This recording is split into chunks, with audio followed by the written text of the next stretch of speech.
আনন্দ বাংলা, আমরা নিরপেক্ষ নই, মানুষ ও সমাজের পক্ষে।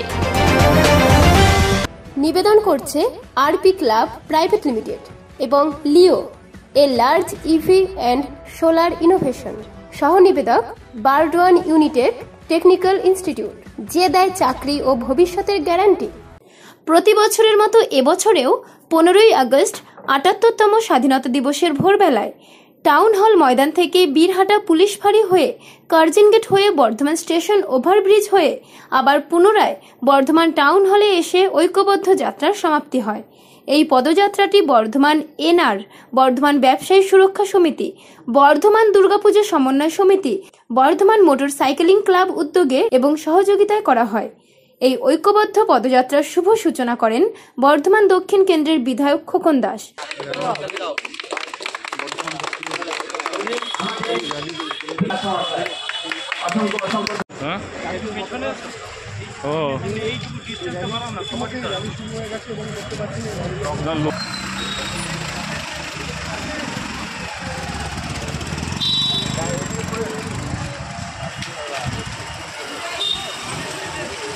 ঐক্যবদ্ধ যাত্রায় আনুমানিক 350 থেকে 400 জন ছেলেমেয়েরা অংশগ্রহণ করেন।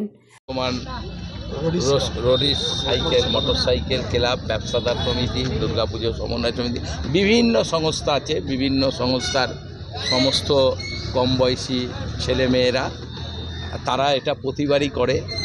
দেশের স্বাধীনতা দিবসে আজ গোটা ভারতবর্ষে যেমন আজকের দিনটাকে বিভিন্নভাবে বিভিন্ন কর্মসূচির মধ্য দিয়ে পালন করা হচ্ছে, এরাও প্রতি বছর টাউন হল থেকে এই বিশাল জাতীয় ফ্ল্যাগ নিয়ে সবাই মিলে র্যালি করছে। এটা খুব একটা আমাদের শহরে গর্বের ব্যাপার, কারণ এত বড় ফ্ল্যাগ নিয়ে কেউ অন্য কোথায় র্যালি করে না, বিশেষ করে আমাদের জেলায়। আমরা জানি, আমি বেশ কয়েক বছর ধরেই সকালে এখানে আসি, আমি উদ্বোধন করে দিয়ে গেলাম।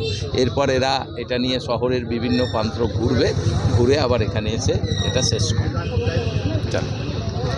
আজকে মূলত প্রত্যেক বছরের নয়, এবছরও একটা ঐক্যবদ্ধ যাত্রা বের করা হলো, যেখানে করে পূর্ব Bardhaman new revolution welfare society, Bardhaman motors Roadies motorcycle club যৌথ উদ্যোগে মূলত আয়োজনে এই যাত্রা বের করা হয়েছিল। সহযোগিতায় ছিল ব্যবসায়ী সুরক্ষা সমিতি এবং দুর্গাপুজো সমন্বয় সমিতি এবং আরও সকল বর্ধমানবাসী এবং বাকি সকল ক্লাব। আজকে মোটামুটি আমাদের 250 জন মতো ছিল।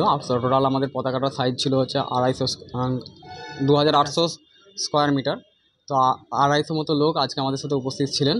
পরবর্তীকালে আমরা আরও ওটাকে বাড়ানোর চেষ্টা করছি।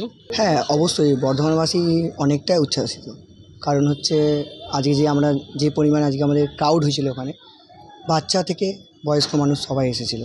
তো বর্ধমানবাসীকে এইভাবে পাশে পেয়ে সকালবেলায় সকাল 6:30 নাগাদ সবাইকে পাশে পেয়ে আমরা খুবই আনন্দিত। পূর্ব বর্ধমান থেকে দেবাশিস ঘোষের রিপোর্ট, আনন্দ বাংলা।